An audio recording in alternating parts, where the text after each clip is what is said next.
दोस्तों आपको पता है हमारे देश में जितने भी प्राइम मिनिस्टर आए, जितने भी हमने प्राइम मिनिस्टर बनाए, सबने अपने टाइम पर प्रेस कॉन्फ्रेंस की। लेकिन एक बात आपको पता है, हमारे देश के जो अभी प्रधानमंत्री हैं श्री नरेंद्र मोदी, वो अभी तक एक भी प्रेस कॉन्फ्रेंस नहीं किया। आपको पता है इसका रीज़न क्या है? इसका सिंपल सा रीज़न है, रीज़न यही है कि उनके ऊपर बहुत सवाल हैं लेकिन एक भी जवाब नहीं है। उनके ऊपर पत्रकार क्या सवाल करेंगे? पहला सवाल यही करेंगे कि हमारे देश में एजुकेशन इतना कमज़ोर क्यों है, एजुकेशन क्यों डेवलप नहीं हो रही है, इसके रीज़न क्या है, इसको डेवलप कैसे किया जा सकता है। दूसरा क्वेश्चन रहेगा कि हमारे देश में बेरोजगार क्यों इतनी ज़्यादा है, क्यों स्टूडेंट रोड पर आ गए हैं, क्यों स्टूडेंट को पढ़ाई करने के बाद, डिग्री करने के बाद जॉब नहीं मिल रही है, क्यों दूसरे देश भागना पड़ रहा है जॉब करने के लिए।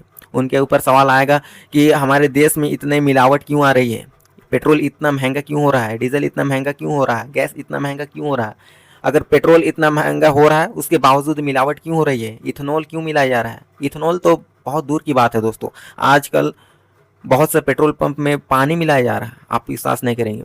उनके ऊपर यही सवाल उठेगा कि रेपिस्ट क्यों बाहर हैं, 10 साल, 20 साल, 15 साल, यहाँ तक कि 5 साल, 3 साल बच्चों का रेप किया जा रहा है, क्यों जेल के बाहर हैं। अगर उनको जेल हो रहा है तो 1 साल 2 साल और फिर वो बाहर निकल जा रहे हैं, क्यों फांसी क्यों नहीं हो रही है। उनके ऊपर सवाल यही उठेगा कि हमारे देश का रोड क्यों इतना कमज़ोर है, क्यों आए दिन रोड पर चलते हुए लोगों का जान चला जाता है। उनके ऊपर सवाल उठेगा पोल्यूशन इतना क्यों इंक्रीज हो रहा है, उसको कंट्रोल करने के लिए क्या किया जाए, कैसे इसको कंट्रोल किया जाए, इसके लिए उनके पास कोई जवाब नहीं है। उनको उनके ऊपर सवाल यही उठेगा कि आए दिन पहले 60 रुपया था, फिर 80, फिर 90, फिर 95, इतने ज़्यादा डॉलर के मुकाबले रुपीज़ क्यों इतने ज़्यादा डाउन हो रही है, इसका रीज़न क्या है, और रीज़न है तो आप बताइए। इसको क्यों इसको मजबूत नहीं किया जा सकता। आए दिन ट्रंप इंडिया को धमकी देता है और नरेंद्र मोदी चुप रहते हैं, इसका रीज़न क्या है।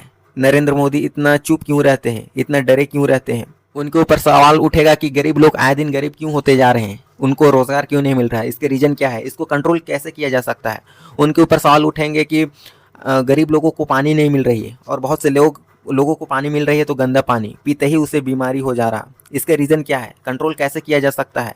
उनके ऊपर सवाल उठेंगे कि प्राइवेट स्कूल में अच्छे से पढ़ाई नहीं हो रहा। बहुत से प्राइवेट स्कूल में अच्छे से पढ़ाई होते हैं लेकिन गवर्नमेंट स्कूल में एक भी पढ़ाई नहीं हो रही है। इसका रीज़न क्या है, इतना कमज़ोर क्यों है पढ़ाई गवर्नमेंट स्कूल में खास करके।